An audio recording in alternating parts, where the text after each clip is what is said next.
process involves connecting with myself. I do it best when it's quiet behind a closed door, and I can get into a flow state. However, so I guess in that sense, I'm more of a pantser, but I'm also more of a plotter if I'm writing nonfiction. If it's something autobiographical, if I am putting together a workbook or a workshop or something like that, I have to plot. But I let the flow go in amongst the framework, basically. So I'd like to think that I'm a more of a in the flow type of writer, and then I set boundaries that I work around. It depends on, at the end of it, when I'm done, there's this feeling of, oh my gosh, it's done, this is wonderful. And then it's like, oh my gosh, I did so much work on this. And if it's coming from that flow state, when I'm writing poetry, or if I'm just, when I do a meditation and then I just let things come out, then that is exhilarating. That is energizing.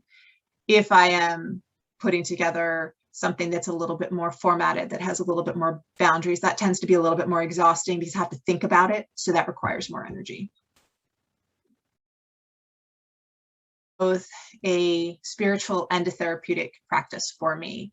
When I start my day with writing, it's very spiritual. It's almost like a ritual. When I journal, I connect with myself. There's always connection with writing, and it's always connecting internally, or if I'm out in nature. So the fact that I'm connecting with something beyond is a very spiritual experience. I tend to see it as a way to honor myself whenever I write, be it for a journal, a poem. I tend to feel connected to something greater. So in that way, it's very spiritual. Therapeutic, it is completely therapeutic. When I have done my mini writing retreats, you have that connection of the spiritualness of it, but you also have that so many of the people that I've worked with have come out with it's been like therapy for them. Like they will end up writing in the flow, and then they will end up writing about something or something that happened in the past. And they're like, oh, and they're able to process their feelings. So in that way, it's very therapeutic. For me, when I was a kid, I wrote about every heartbreak, everything that I felt I was suffering from, every emotion.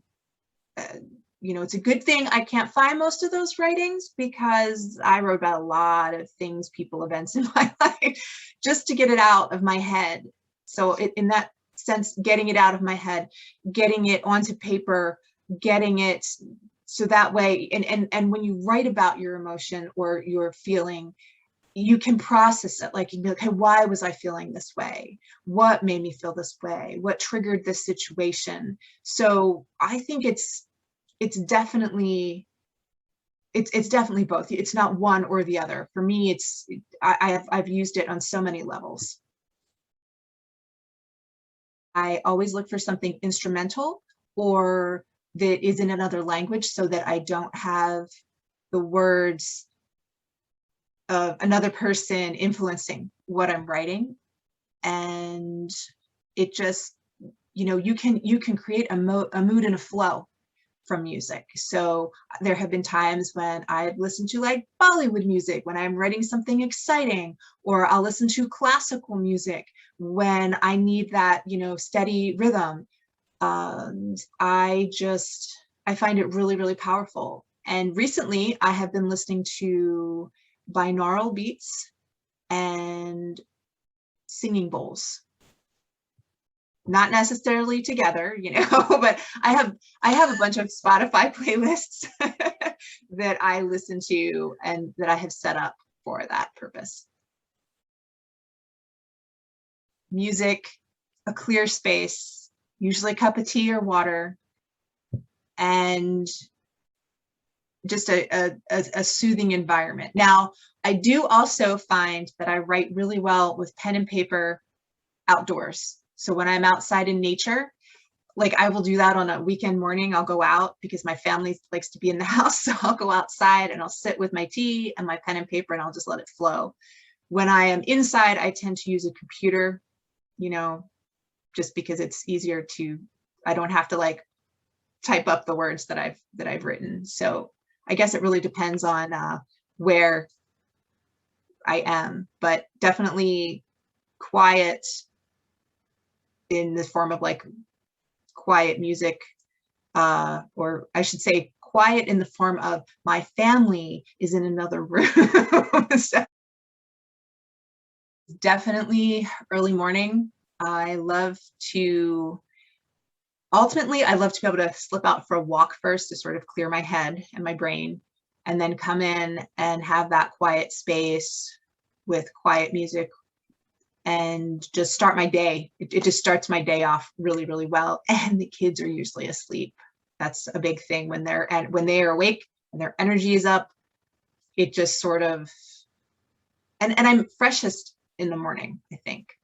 It's like how you start your day makes all the difference. So if I can start my day with writing, which I absolutely love, it's usually a good day.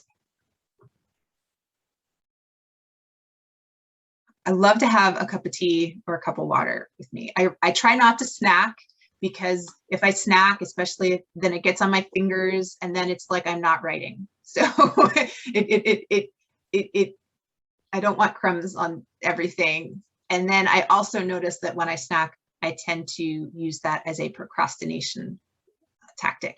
So for me, it's all about the tea and the water, and that's really what it's about. When it comes to books, I mean, I love that we have all the different, each type of, there's benefits to the audio, there's benefits to the ebooks, there's benefits to a regular book. For me, it's all about holding that book in my hand. It's the feel, the texture, the smell of a real book. It's reflected in my house because I literally have a real book in every room. I could be a minimalist if I enjoyed reading ebooks as half as much as I do real books. I love the fact that an ebook is great because it uses less paper, better for the environment. I really appreciate that. I appreciate audiobooks when I'm walking, but hands down, nothing beats a good paperback. The first one that I just discovered this year, it's called The Little Book of Otter Philosophy by Jennifer McCartney. And I absolutely love it because it's fun. It's about otters. It's just delightful. So if I need like a light read or I need fun inspiration, I go to that book. Another book would be The Tao of Pooh by Benjamin Hoff. I discovered this book when I was in high school. It was gifted to me, and then it was gifted to me again, which is really funny. And I just love, there's the poetry, the whole, reading that book is just like, I can breathe. There's a poem about the clouds divide and separate, and the wind blows, and it's just like, so why not relax? Who can stop us from celebrating? I don't have it memorized, but I do go back and read it, and I just get great comfort from that book. Another book that I have read multiple times is Outrageous Openness by Tasha Silver. And this book was gifted to me when my husband was in the middle of going to PET scans. And it brought so much comfort because it's all about surrendering and letting go and being open to the universe. And so I will, when I'm feeling stuck or when I am doubting myself, I'll just flip that open and, read something from it. Or I will, if I really need a recharge, I will just read the whole book again. It just feels, it's just great for when you need to trust, when you're in a situation of the unknown. So highly recommend that one. The fiction book that I constantly reread is The Secret Garden by Frances Hodgson Burnett. I'm sorry, I massacred the name, but Secret Garden, I actually didn't discover that book until college. And I just love it because, who doesn't want their own secret garden and space where they can go hang out? And it's just you know, just a feel good nostalgic book. And then finally, in this book, it's funny because I'm thinking about this list, and most of these books were gifted to me. So the final book is The Woman's Comfort Book by Jennifer Loudon. This book changed my life. It was given to me when I was 18, and it's really funny because I've recently just shown it and shared it with my 18-year-old, and it has just lit them up because it's all about self-care and women's comfort. And I mean, literally, you can go into the middle of the book and look up a symptom, and it'll give you prescriptions for like little tidbits and things that you can do. So though I don't read the whole book, because, you know, I will go in there, and I sort of set it aside for like the last couple years, but now that my kiddo we're sharing it and discussing stuff together, it's definitely another one, and highly recommend if you need self-care or need to learn how to practice or want to learn how to practice better self-care. It's just a brilliant, brilliant book. So there are probably more, but those are the ones that are top of the list right now. I live in a family of writers, and we love to do this silly little writing challenge. It started when the kids were, I forget how old it was, like it started a couple years ago. And my husband created this document that will actually generate words. And so we pick a word, and it could be like cliffside, it could be orange, it could be turkey. That's our word for Thanksgiving. We're actually going to be doing this for Thanksgiving. And the key is that when we do this as a family, each story is different, because the way my youngest sees the world versus the way my oldest sees the world versus the way my husband sees the world versus the way I see the world, and how we write it, it's hilarious. Like, it really lets you have fun and be flexible. I mean, when we did the cliffside one, like, we had a mystery thing happening. You know, one person wrote about mystery, and then another person wrote about like a crazy weird wedding that happened, and all this, like, it was more a fantasy thing that happened and the way the cliffside was tied in, you're like, holy cow, that was just brilliant. The way, you know, somebody will focus solely on the cliffside, somebody will mention it briefly, it doesn't matter, it just lets you be creative and have fun and experience. So I get really excited about it. But yeah, that's one thing a lot of people don't know, but do now. Anyone who knows me, especially the last decade or so, 2 decades or so, I've had a really interesting relationship with otter. So as my spirit animal, I would totally choose an otter, mostly because of the playfulness. Like, I write best when I'm having fun, when it's playful.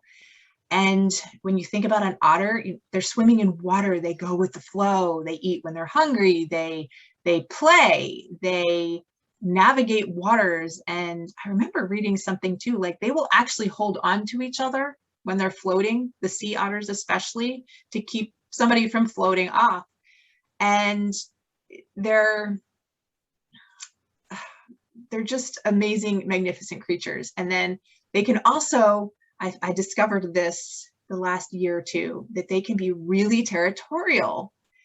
And I like to think that they just set really good boundaries. So when you're writing, having the fun and playfulness, being able to go with the flow, setting boundaries about, I'm writing now, please leave me alone so I can get into that flow, is really important. So, I mean, who doesn't need boundaries these days with the playful atmosphere? So there you go.